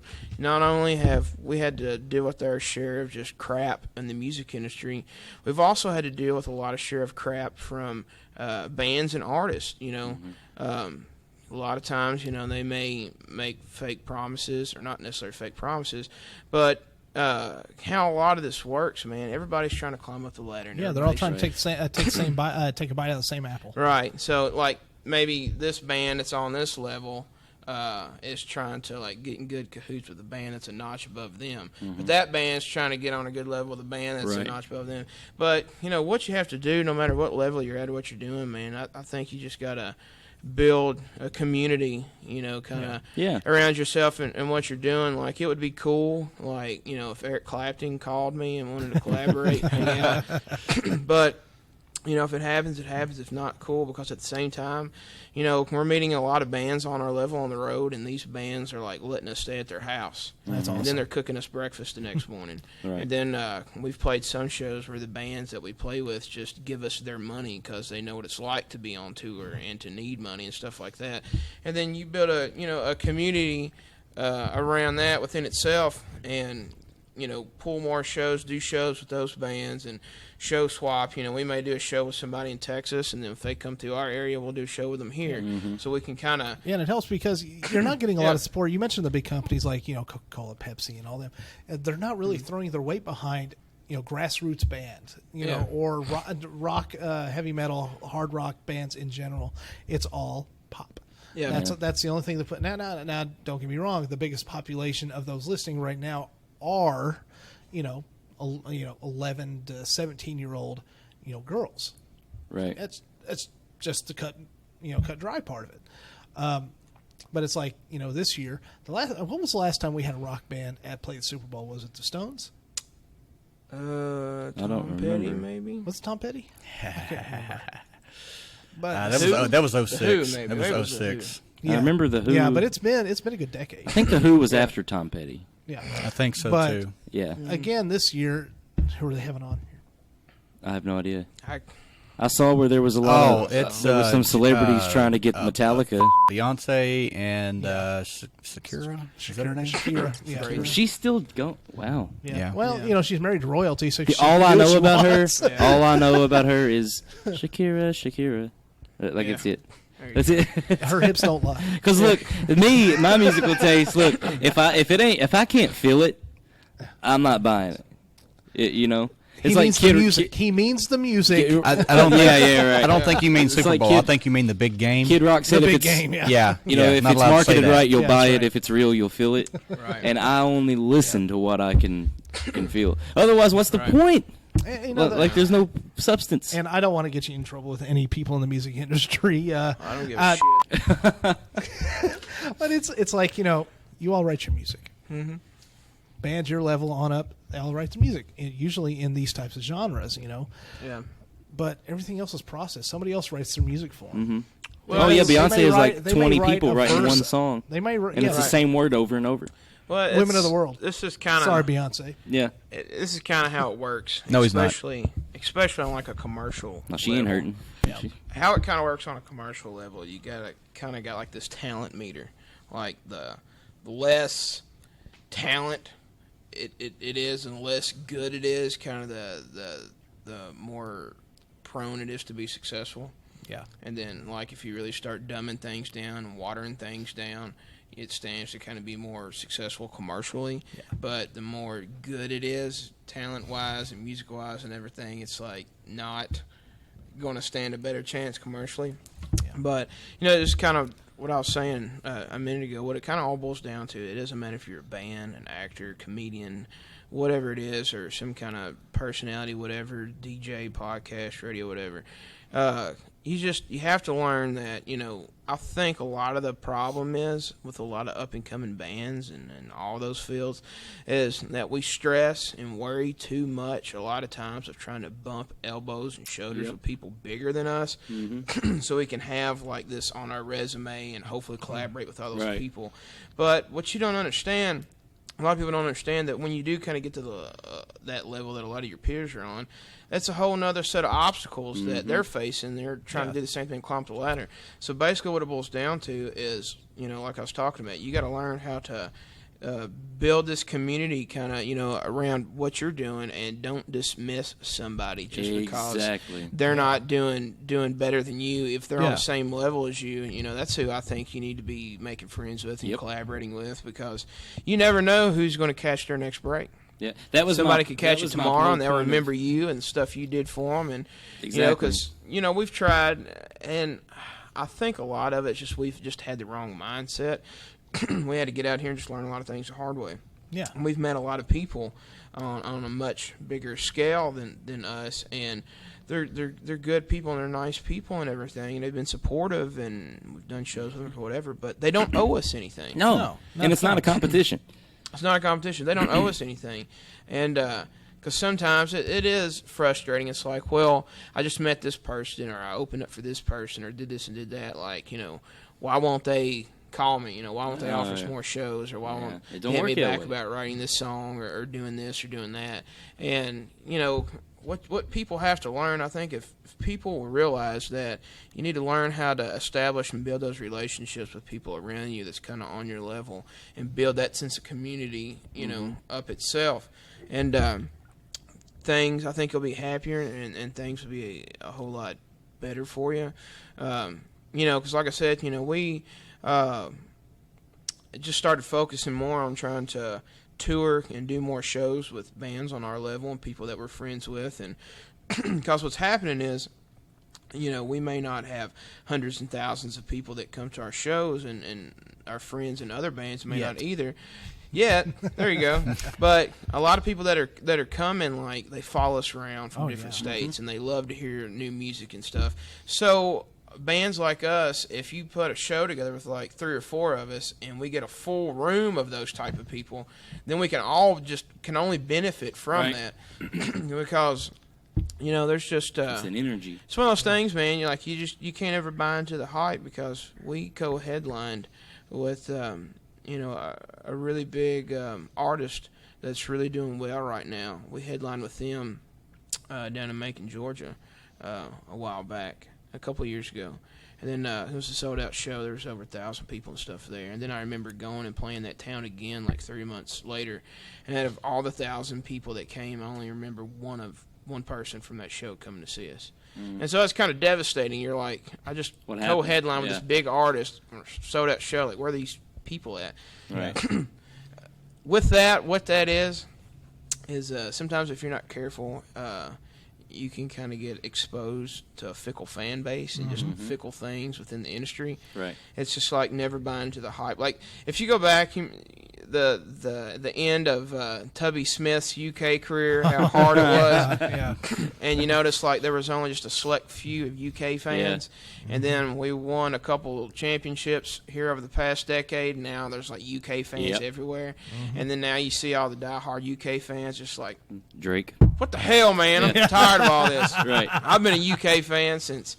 Well, that's kind of what it's like too, even for like Comeback Cats in the second. Watch Tubby take that jacket off. Now it's on. Right. So it's like, that's what I'm trying to say is, you just can't necessarily buy into the hype, because then say, like, if the Wildcats have 2 or 3 bad seasons, then all those ticket sales start to kind of slowly go down, and the only people that's left are the true diehard fans. I'll tell you one thing that really kills me. I don't know. Same thing with the music industry. What your opinion is on it. But when a band changes up their sound, because they're wanting to do what they want to do, and then you get the comments on Facebook, oh God, why don't you go back to what it was before, or why are you playing this now? And why did you change? You can't. How could you play the exact when you're same 19 thing? years old, you write about right, partying and maybe girls or whatever. Right. And then when you're 36 with a mortgage and 4 kids and bills, right. you're living in a different perspective. You don't see things as you do when you're 19. Yeah, because you're 19 right. and you write about life doesn't mean it doesn't mean the same things when you're 37 and writing about life. Yeah. And it kind of goes back to what I'm talking about. About fickle. The fickle don't play into the hype. All you have to do is be you and be real, because if you start. What I'm talking about, when you start to get into this whole fickle commercial type audience, that's what you get with music listeners. There's people that solemnly just only cares about and watches whatever's current. Right. And then, like, if you're up there and you're doing good and your shit's getting played along with, like, Beyonce or Katy Perry or this or that artist, they like you. But it's like the minute that you're not up at that top level anymore, that fickle audience is no longer there with you. Yeah. And then it's like you may all of a sudden go from playing, sold out arenas to like 500 cap rooms. I remember. Here's a good example of that. Kiss. You remember Kiss, huge in the 70s. Disco album. Not so good in the 80s. They blame it on taking off the makeup. It's just a matter of changing their sound and their attitude and stuff like that. It just wasn't catering to the diehard fans that they had before. And then here they come back mid-90s, and they come back to playing their old stuff, and then they create a new sound with some of the other newer albums that they came out with. And they went from sold out arenas down to I say having because you can still make good money in Japan, right? But having to only play in Japan because that's the only place that they can make money at. Hey, they couldn't sell out a bar in the middle of Bowling Green, back in the late 80s, early 90s. I'll tell you this, and this is a testament to how hard Blackstone Cherries work their ass off. We played 2 shows in Scotland with them, in Aberdeen and Glasgow, Scotland. Both nights, Kiss was across town playing, and Blackstone Cherry sold both those shows out. Didn't hurt their crowd one bit. Nope. Because, Blackstone Cherry, man, they do it right. And them and the Headhunters has obviously taught us a lot. One of the biggest things, that we've took away from those guys from their advice and just watching what they do is you gotta love each other. You gotta be a band first and business second and band second. or you got to be family and brothers first and a band second. That's the way we operate, and that's how they do too. And you always just got to keep the focus on the music and each other and the fans. And, you know, I've seen Blackstone Cherry many a times, even when we were over there in Europe playing all these big shows. You know, they would do their best to try to talk to as many people as they can. And I was watching that Ken Burns documentary, the country music thing that came out a couple weeks ago or whenever it was on KET. Oh, yeah. They were showing Garth Brooks. This was in the hype of Garth Brooks' career. He's selling out stadiums, and he did like a meet and greet thing after the show or whatever, and they said, like, they may have been exaggerating, but they said on there, like, he stayed like 20 hours just talking to fans after a show or at a meet and greet thing. Because that's what it takes, man. He works his ass off. Well, say what when you want he about did his comeback. You got to make a connection with people, and this is how I look at it. I think if you invest in your fans and you invest in your people, they'll invest in you. Yep. And he's really good at that. If you don't know if you've seen him on Facebook, and he's got the Garth channel now on Sirius XM, he is always posting a live video, just talking to the fans and looking at their messages. And, well, thank you. That's so sweet. Yeah, you know, it's just it's what you got to – that's a – you know, you don't have to do that. No. He didn't have to come back. You know? But you love what you do. When shit stops selling and, you know, you go from those arenas to 5,000 cap rooms to 1,000 cap rooms to 500 cap rooms. That's a huge hit to the he went maybe away you need for to go out there and watch shake the kids, some hands and take some pictures. To watch the kids graduate, and then had his little Vegas show for a while before the kids got out of the house, and he was like, okay, I'm coming back. I seen him at Rupp Arena on 2014, his comeback tour. We were the second show of the night. There was maybe 20 or 30 minutes after the first show was over. They came out, we went in. Garth was back on stage again for another 2-hour show.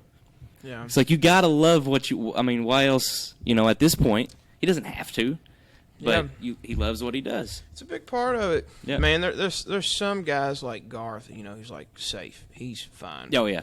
He can do whatever he wants to for the rest of his life, and he'll have no problem selling tickets or making a living at this. But things are just really interesting, I think, right now as a whole, the whole industry. Just like I saw like Black Keys were talking about on Joe Rogan, where Lil Wayne was out doing like an arena type tour thing with Blink-182 opening up, and he just like left and quit the tour because he was playing for half empty rooms. Yeah. Lil Wayne. Wow. So, I mean, you'd be surprised, you know, how much is real and how much is smoke and mirrors and how much is this and how much is that. that's just like, to use pro wrestling as an example, if you look at, you know, the hard camera on TV, those a lot of times... Yeah, then you see the leaked photos from fans that they took. That half the arena behind the camera is about empty, but this side's full. So let's bring this down a little bit. We've been going for a good hour and a half, so let's do a little something that we used to do at the end of this, little thing I used to call a nostalgia item of the week. Okay. What do you got? I thought he was going to let me put my nose in it. Yeah. No, we just got that disinfected. We didn't say anything about the Otis Road show. Yeah, they got their own little... We still can. Little show going on. Yeah, the Otis... The Otis. The Otis. Yeah. The Otis Road Show. Yeah, man. So the Otis Road Show. You guys can go to theotisband.com and check all that out. We got like the YouTube channel Roadshow vlog version, and then we got our own podcast version. And honestly, you know, where a lot of that kind of comes from was just something fun for ourselves to do and kind of document things, and also just kind of give people like a real legit behind the scenes of like how a lot of this stuff goes on. Because like I can't tell you about, you know, how many times, man, like I go into the bank or Walmart or something like that, people come up to me and be like, y'all ever get to take y'all's wives or anything out with y'all? And I'm like, no. And they just look at me really weird. And they're like, well, why? It's like they think we're on vacation.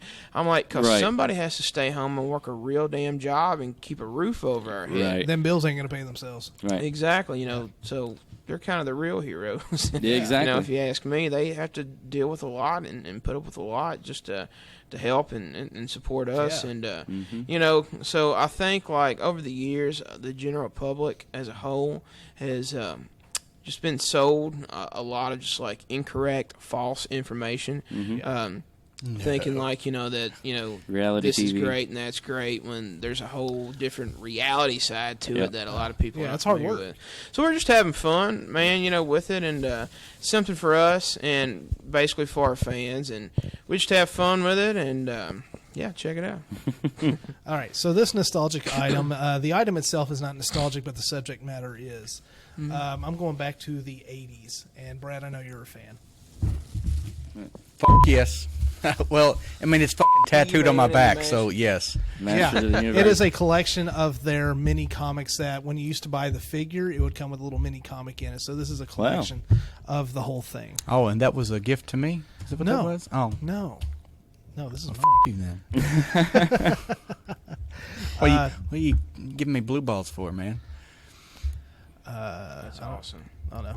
But Yeah, this is something that we did last year. I guess we're going to continue it where it's oh hell yeah! no matter Man, what the topic is no matter per what the episode. topic is, it's what there's brings it always home. It always brings it home for something nostalgic, even if the conversation veers away from it. Like we would talk about Dunkaroos. You remember Dunkaroos? Yeah, it's no longer available. Well, Take a now, look at it. we're from the 80s. Now, I don't know about you guys. No, 91. Oh. 91. Yeah. You're 90, right? 91. 91? February. 91. Yeah. Hey, we're fucking old. But man. I mean, This would be more like Boone's listen to all these subject. these Boone these loves, like, bands that Marvel he and- rattled off. I mean, we still got a little connection to the Oh yeah. past. Well, I'm an old man, Oh, so man, it's fucking awesome, man. Some of my favorite movies were before I was born. Oh, yeah. Shows Quantum Leap. That was canceled the year I was born. it was your fault. I'm getting Yeah, it was my fault. Yeah, I put an end to Scott Bakula. You're the reason why spoilers. He said never we leaped make it home. Spoiler. I guess I should also say, because I don't want people to think like, something kind of bad or negative. No, it's just what we the- got going on. Yeah, basically, what's happening is, if you're kind of wondering, after saying all this, we've just kind of put things in perspective and kind of reshifted our focus. And our focus is, just us being happy, playing and writing music that we love. You guys solely independent right now? Yep. Sweet. We're not working with anybody, and And we that's got where a the publicist. best music comes from, though, in my Yeah, opinion. we left the management we were working with. Didn't work out. Record label didn't hardly do shit for us. The booking agency we were worked with. See, and that's another thing, They too. closed Somebody hears down. you got a record deal. Oh, that's it. Nope. That Yeah, is not it's- how it works. Yeah. It's a nice, Yeah. It's nice to have Learning that, curve. quote unquote, for lack of a better term, label. No pun Right. intended. Right. Booking agency closed down. Still, good friends with that guy. He just chose a different career path, which is understandable. And so right now, what's going on? We still have a great publicist we work with. He works for a lot of big bands, from Foghat to Jason Bonham. Nice. He's worked for Johnny Winter and Canned Heat, and he does a bunch of stuff. Shout out to John Lapp, and he's a good dude. Takes care of us, and we just right now we're booking our own stuff, and our focus is just having fun, writing music, playing as many shows as possible, putting stuff out for our fans, trying to grow our fan base, and just doing it that way. And I think, as long as you keep your focus on the art, you can't rush things to happen. no. You can't make things happen. Right. You have to keep your focus on the task at hand, which is the art. It doesn't matter if you're a comic, a musician, actor, what. Quality Keep your over focus quantity. on the art, Yeah. and as long as your focus, I think, stays on that, everything else will happen. When Never, it's ever, supposed to. unless they tell you prior to, never, ever, ever ask an artist when their next piece of work is going to come out. Right. You know? And see that's another bad thing, man. We live in this day and age where Instant. where you receive Instant so much gratification. content. Yeah. Right. It used to be an album cycle used to be 18 months. Now Yeah. it's like they want you to put out something like once a year. Mm-hmm. And then the problem is like a lot of bands starting out, they can't afford $500 a day at a studio or a big time Yeah. producer, this and that. So That's and- just for recording. That's not even the Yeah. cost for if they You don't charge need you it, for man. distribution or the advertisement of it. Everything. That goes Man, you into it. don't need it because like the Black Keys Mm-hmm. are a very huge band in this past decade that we're living in, getting ready to come to an end with 2020 around the corner. And their first 6 records they recorded in their basement just with a couple microphones. Yeah. And like I said, you see a band that has no management, no big record label, selling out Madison Square Garden. So it's just like you. There's some hope. Yeah, I mean, Yeah. there's hope. So only thing really at the end of the day, that we've kind of had to learn. Because, we had some things that were popping off good for us and business-wise. So we were like, well, let's capitalize on, a lot of this stuff. But the thing is, you go out and you play a lot of these opening shows for this band and that band and all this stuff. It's a process. But you can't buy into that hype because at the end of the day, it doesn't matter if we've opened up for Blackstone Cherry, we've opened up from ZZ Top, various members of the Allman Brothers with their side bands and Blackberry Smoke and everything. But what a lot of people have to understand is those bands have worked their ass off for that audience. And especially in today's age with the style of music we play, it's a privilege there's to be a lot of exposed diehard to. fans that love those bands. Right. So, they've earned that headlining spot. They've put in the time. So, if you go up and you open for one of those bands and, in front of a couple hundred people, you got to understand you may not get all of those as your fans, because what they had to do is the same thing that you have to do. You get that opening show, but next weekend you have to go out and play the 100-cap club in front of 10 people. Right. Because you have to go out and you got to pay your dues. You got to play for nobody. It's like, man, we did a residency in Chicago this year. We played every Thursday for 2 months straight. And, the bitter cold of the winter and all this stuff. So there was a lot of, a couple shows where it wasn't hardly no one there. A lot of people there. It's just the reality of it. And, you got to do that. You got to go out and you got to play the shows for nobody. Right. And because I've seen in situations where, and we've kind of had this happen to us before too, where you go play somewhere and no one's there but the bartender. Right. But that bartender may really love your freaking band, man. Right. And they're someone that's a cool guy, that's a cool hang, that works at the bar, and then who knows who that guy knows. Who knows who that guy knows? He tells all his friends, and then 2 or 3 months later, you go back and play, then there's 10 people there. Yeah, and it could be sold out. Or it could be sold out. I regret then you go not play going... again, then there's 20, and then there's maybe 40, and then there's maybe 60, and then you got to play with bands and artists that's on your level and show swap and let them sleep at your house and you sleep at their house and build this community, this whole... I mean, there's just some things that you can't reinvent the wheel on. As awesome and as great as social media and the internet is, it still doesn't beat word of mouth. That's still the best advertisement. And as far as the music industry goes, or if you're a comic or whatever, you still got to hit the pavement. You still got to get out. You got to pay your dues. That's just like even big time comedians like today, like Bill Burr. One of my favorites, Bill Burr. He still does the Little Nothing clubs. Yeah. Well, you have to. Yeah, all the time. You have to. Dave Chappelle, there's a great video on YouTube. It's like 4 hours long.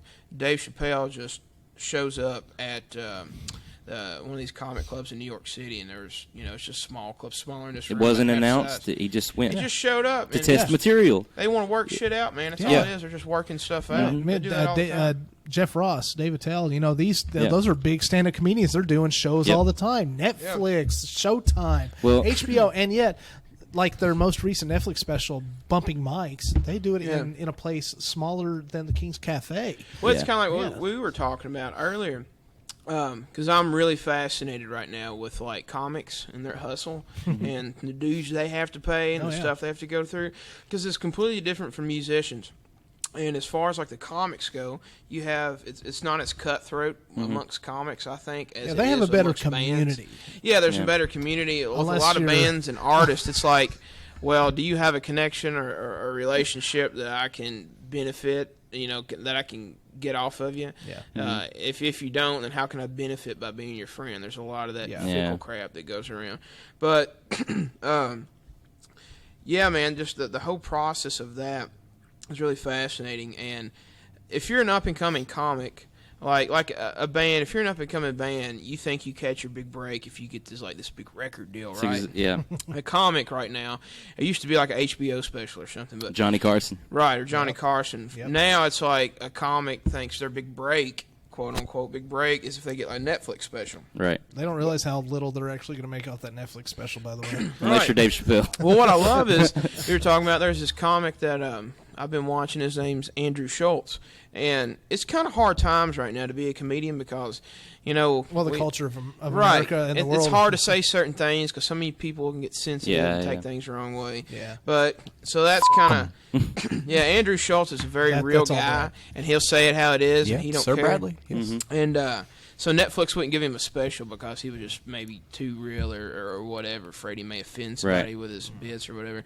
So he just said screw it and started a YouTube channel, and that's pretty much what's launched his career right now. Which is so funny because people's been helping him out, like Joe Rogan brought him on and interviewed him. I mean, I think we live in a day and age where we've just been so used to being spoon-fed just crap and fake stuff that people are starved for real. Right. And so I think that's the perfect definition is reality TV shows. They're not reality. They're all scripted. Yeah. You know? That's why I think, podcasts are what they are in this day and age, and YouTube channels and stuff like that. Because, I mean, I can get on YouTube and, I can watch a Joe Rogan episode, or I can turn around and watch some dude eating hot wings interviewing like Ashton Kutcher or Shia LaBeouf. Or I can turn around and I can watch Jimi Hendrix playing Star Spangled Banner in '69 at Woodstock. Yeah. So, I mean, it's we don't crazy. Realize the access that we actually have to so much. Right. All those roasts, all those Dean Martin roasts on YouTube. Yeah. It's like if you haven't watched the historical roasts. Oh, yeah. Don Rickles. Yeah. It's just, man, I mean, like, I see a lot of people that, that's getting more anxiety, dealing with more anxiety and depression over today's climate with a lot of stuff. They killed Lenny Bruce, and that was way back in the day. Yeah. Like He got arrested for saying words. Right. A lot of the biggest problem is I see people, it doesn't matter if you're a comic or a musician or what, that thinks that I've got to constantly put out new content. I've got to put out a new record this year. I've got to work on a new special. I've got to put one out like every 2 years or whatever. When the reality is you don't have to do shit that you don't want to do. Exactly. And thing is, like, that's why you can't buy into all this fickle fakeness. If you're real and you are getting a fan base accumulated and gathered by who you really are, those people will be there. Because I've seen people, man, that'll put out records or a single or something, and I'll see their core fan base there, and they may not put anything else out in 5 years. Yeah. And those people are still there and will still buy it. Yep. But people, we live in this society where, in a day and age where people, we're not being told and taught consistency and patience.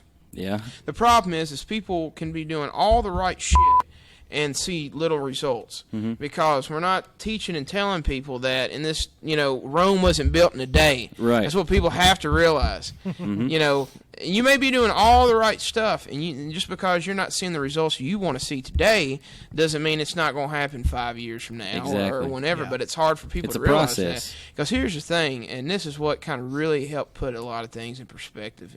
For me, you only have one shot at life. And if you ever need a kick in the ass and need to be motivated, I encourage anybody to go to a nursing home and sit with some elderly people or go talk to some of your grandparents or whatever, especially in a nursing home. And then see, and the one thing, a lot of things that they'll like to talk about is regret.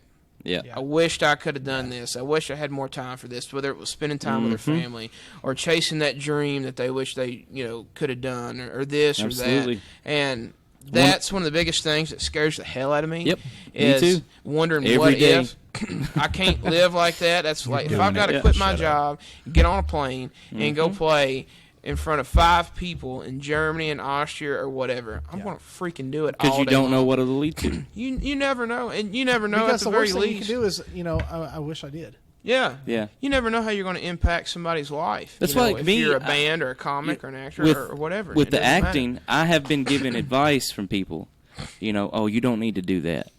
Or you don't need to do that project. Or you don't need to be involved with that. Why? What else am I doing? Well, it's like I think. Well, maybe a couple of years ago, but there's no rhyme or rhythm or reason how to do any of this crap anymore. No. It's completely a free-for-all. Exactly. You got people that's launching careers off of Instagram and Facebook and YouTube and Snapchat and TikTok or this and that. It's just... Yeah, I think you kind of faced that a couple of years ago when you switched to agents.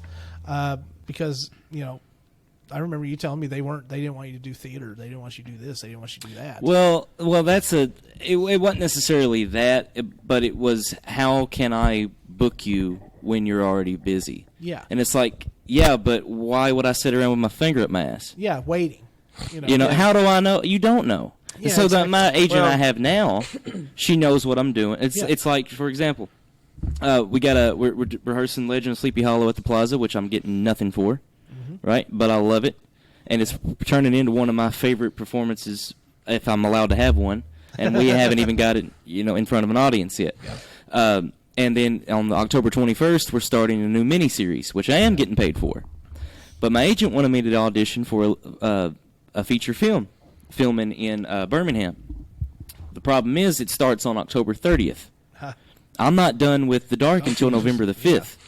My shoot schedule goes for 9 days. Yeah. Well, and so I told her that. I was like, and I'm committed to this. Now, I could probably get more money if I get that part for the feature film.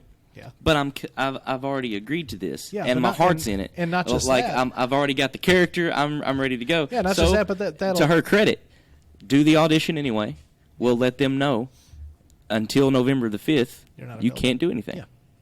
And what that does is shows that you're a stand-up person. And yeah, something for that too. Yeah, go ahead. No, go ahead. And then the agent I had before, yeah, it was more or less about them. Mm-hmm. Exactly, and that's what I want and to call that is not how it works. Because here's the thing: they don't get paid unless you get paid. Right. Well, here's the thing, though. There is something to be said, and it can really be great by having representation. Mm-hmm. Doesn't matter if it's management or booking agent or whatever it is. And and a lot of times, there's pros and cons, like we talked about, to everything. I'm not saying bands and artists are completely innocent either. Mm-hmm. I'm sure there's bands and artists out there that's done things that screwed their own career. It wasn't a manager that screwed their career or a booking agent or a record label. They screwed themselves. Yep. So there's pros and cons to that. But the thing is that at the end of the day, this is what I'm seeing a problem with, especially up-and-coming people that just kind of really don't know any better, is you always have to remember that you don't work for them. Mm-hmm. They work for you. Exactly. And there could be a time where you need to make that known because, we've dealt with it to some degree, and I've seen where other people's had to deal with it to some degree. Mm-hmm. They'll be like, well, if you would do this, then, you have to do this. You're obligated to do this. You really have to do this or You're this. You're not obligated to do anything. Exactly. If it goes against, And see, here's the big problem too is integrity. When stuff don't work out, they always like to deflect blame. Mm-hmm. When stuff works out, they want to make sure they take credit, and get their credit. But when stuff don't work out, then it's your fault. And then they always want to keep and present things like like you work for them and they're the boss. But here's the thing: none of them have a job. That's not how it works without us. Yeah, exactly. And I think if more artists and more bands or entertainers or whoever realize that we don't necessarily need them, they need us. Right. Dude, I'm telling you, Andrew Schultz, he's launching his career off of YouTube, doing it himself. Mm-hmm. There's bands selling out Madison Square Garden doing it themselves. Right. There's and Fish. I guarantee you there's agencies reaching out to him. Fish is a jam band. Fish is a jam band that's never had any commercial success that I know of. Right. And they're headlining selling out stuff like this. Mm-hmm. It's like they've got this Grateful Dead type cult following. Yeah. Right. So, you can do it. At the end of the day, what's going to stand the test of time is you have to work hard, you have to be consistent, you have to have patience and realize that it's not going to happen next year. Mm-hmm. It may not happen 5 years from now. It may take 20 years. Yep. Everybody's time's different when it's your time to break or catch a break or whatever. Right. I've seen some bands only be together for like a year or two, and bam, they're like Greta Van Fleet. Now they're headlining all kinds of stuff. Mm-hmm. They're awesome. When you take a band like us that's been around close to 8 years, busting our ass, and it's like, what the crap, man? Why are they getting this and not us? I've had to learn the hard way. You can't worry about that. No. You have to keep your head down, stay focused on what you're doing, and you have to be very careful when you get into the whole business side of things and start working with people. Because don't ever forget that you don't work for them. they work for you. Yep. And the thing They is, can be replaceable. opportunity, especially in when you're dealing with the music business or even acting in Hollywood. It's all the same. It's all the same. From what I can it's all tell. about. I mean, it's it's like you to an mentioned extent. Greta Van Fleet. They weren't together very long, and then they're just everywhere. And then you all been together 8 years, and where you're at. Mm-hmm. It's the thing is the way these opportunities work. There's lightning strikes. Yeah. Right. If you don't go outside, you cannot get struck. Right. Yeah. So Yeah, you'll never know if you're just sitting on the That's couch. right. But if you keep going, eventually maybe that'll happen. But you'll never know if you don't go. Exactly. Because there's a difference. I got to find this meme real quick that I saved the other day. You find these little things that can be like good motivation and inspiration for yourself.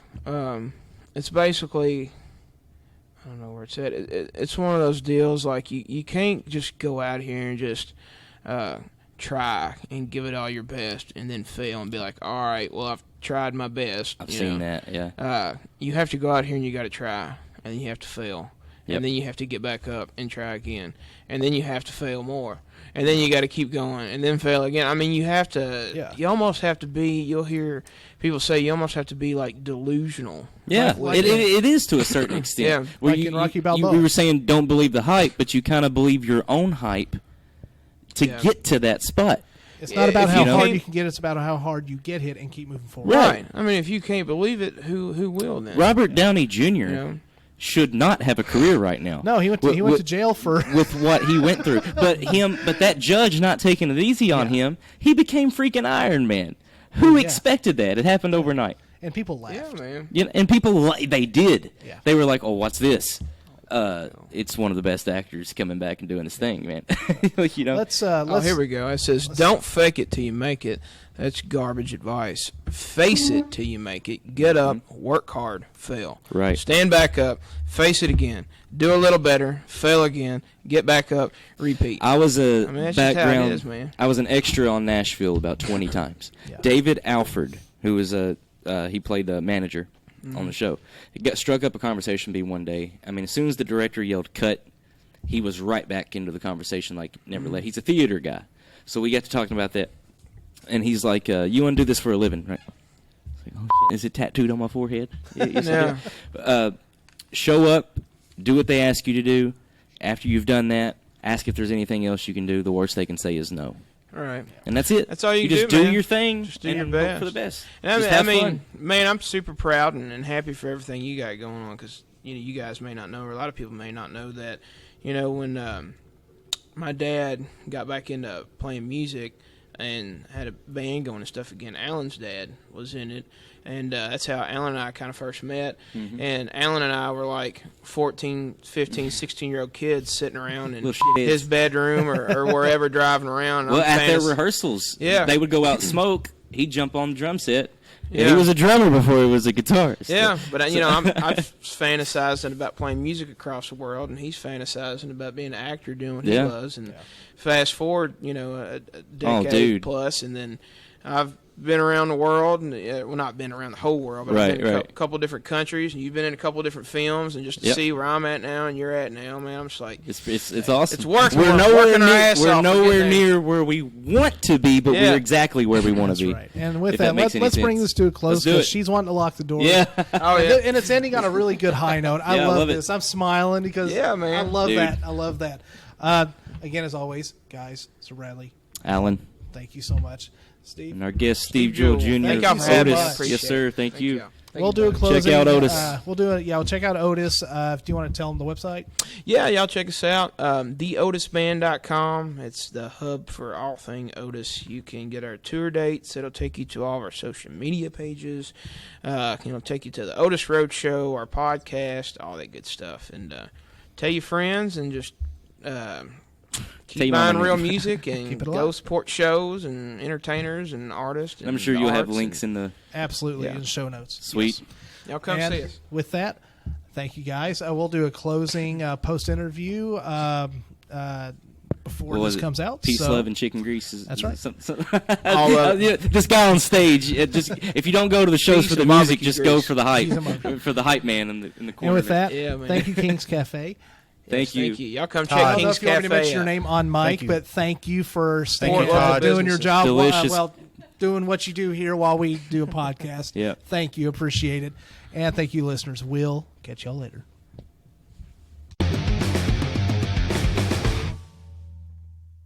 And that, ladies and gentlemen, was Mr. Steve Jewell Jr. I hope you all enjoyed that interview because it was, I had so much fun. And I know we mentioned it before, but we had 20 minutes for on mic. We had an hour and a half or some odd, amount of time in the interview, and we still continued to talk for about an hour and a half after the interview. And we just had a really good time. One of the interesting things is after the interview, as we're, kind of, sitting here or standing outside of the King's Cafe. Again, thank you for providing that venue. We love you, Megan. We love your venue. A member of Blackstone Cherry just ends up rolling up, just like Alan was talking about. That was that same night. This is what he was talking about last week. So, yeah, man, that's one thing I will say about a lot of the local musicians that I know around here. Even the guys that have kind of gotten big, and I know we talked about it last week, extremely down to earth, not unapproachable at all. They're just genuinely decent human beings that love playing music. So 110%. And I can't tell you how many times, I know Alan mentioned seeing Ben in Walmart, but it's like I would see him on the treadmill at the gym.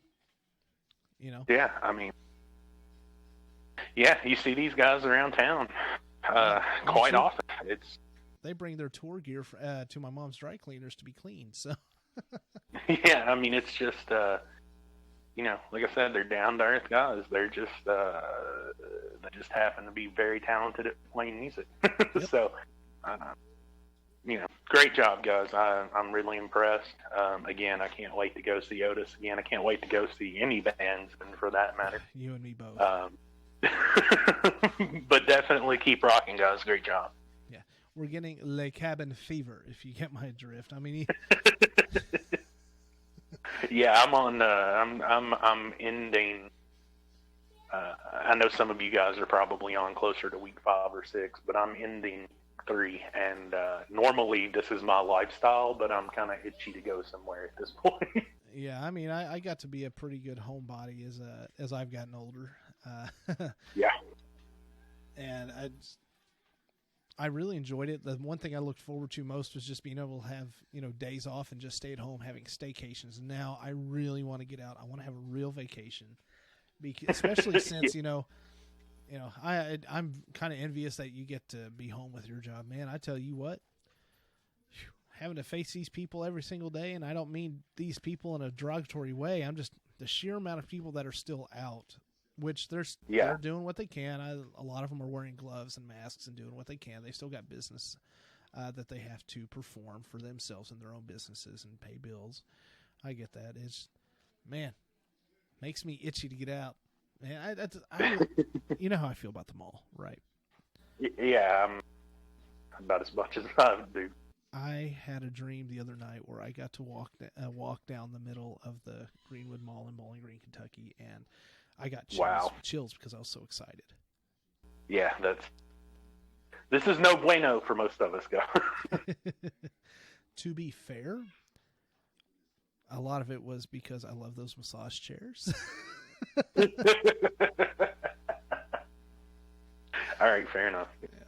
I just send the girlfriend into Ulta or Sephora, and I'll just pop my headphones in, lay back, swipe my card, and I'm golden for about 20, 30 minutes. Right? Yeah. That sounds like we should make that happen soon. Yes. Or, soon-ish. Soon-ish. Hopefully we'll start getting back to normal here before long. Hopefully not much more than maybe a couple more months. You know what? I'll be honest with you. If we can knock this thing out in one shot and not have to go back and do a second round of quarantine, I'll stay. It's okay. Yeah, and please stop protesting the governor. He's doing an impossible job right now anyway. And when you're outside, blasting, the state capitol or wherever the governor was at the point. I'm not sure where he's doing his broadcast from, but when when you have a blowhorn and you're yelling through that and having people yell through that while he's giving numbers of those that have been affected and have died, man, that's low class. And I know I'm going to keep my personal opinions to myself about the group of people that are doing that, but it's not the right place. It's not the right time. Wait till we get through this, and then you protest, and I'll fully back you up, because that is your right. Yeah, it's completely your right, guys, but please know there's a time and place. Exactly. We all need to be one human race at this point, and not political parties or standpoints. So, you know, even if you don't agree, just do your part. Stay home. Yes, and we'll fight about it after everything is fixed. I'll provide the boxing gloves. That's right. Round one, ding ding. That's right. All right. Well, let's bring this episode to a close. I don't have a